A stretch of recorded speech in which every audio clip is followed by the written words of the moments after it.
বিএনপির কেন্দ্রীয় নেতা সুইডেন ঝিন্টু ৪২ বছর পর জন্মস্থান কার্তিকপুরে আসলেন। জনগণের ভালোবাসায় সিক্ত। রুদ্রবার্তা প্রতিনিধির পাঠানো ভিডিও চিত্র ও প্রতিবেদনে বিস্তারিত। দীর্ঘ ৪২ বছর পর নিজ জন্মস্থানে এসে দলীয় নেতাকর্মী ও আত্মীয় স্বজন সহ সাধারণ জনতার ভালোবাসায় সিক্ত হলেন বিএনপির জাতীয় নির্বাহী কমিটির সদস্য, বাংলাদেশ জাতীয়তাবাদী যুবদল ঢাকা মহানগরের প্রতিষ্ঠাতা, সিনিয়র সহসভাপতি, সুইডেন প্রবাসী ও বিএনপির সাবেক সভাপতি মহিউদ্দিন আহমেদ ঝিন্টু। বৃহস্পতিবার ১২ ডিসেম্বর সকালে তিনি ঢাকা থেকে সড়ক পথে তার সৈয়দপুর জেলার ভেদরগঞ্জ উপজেলার ঐতিহ্যবাহী কার্তিকপুর গ্রামের বাড়ির উদ্দেশ্যে রওনা দেন। তবে রাত ৮টায় তিনি নিজ বাড়ি কার্তিকপুরে পৌঁছান। কারণ পথে পথে জনতা তাকে ফুল দিয়ে শুভেচ্ছা জানান অনেকেই। আর তিনি রাতে বাসায় পৌঁছালে দলীয় নেতাকর্মী ও আত্মীয় স্বজন সহ সাধারণ জনতা তাকে ফুলের ভালোবাসায় বরণ করে সিক্ত করেন। পরে তার বাড়িতে এক সংক্ষিপ্ত আলোচনা সভা ও শুভেচ্ছা বিনিময় অনুষ্ঠিত হয়।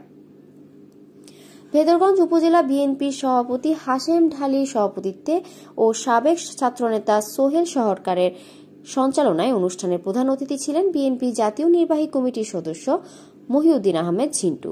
প্রধান বক্তা ছিলেন শরীয়তপুর জেলা বিএনপির সহসভাপতি এস.এম. মাহফুজুর রহমান বাচ্চু সরকার।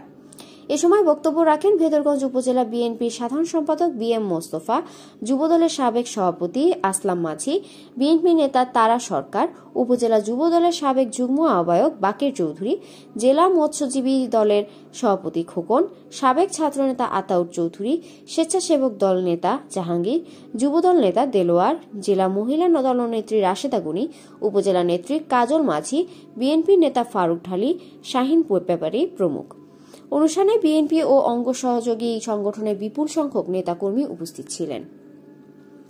অনুষ্ঠানের প্রধান অতিথি মহিউদ্দিন আহমেদ ঝিন্টু বলেন, দীর্ঘ ৪২ বছর পরে আমার নিজের ঘরের আমাকে আপনারা পৌঁছে দিলেন।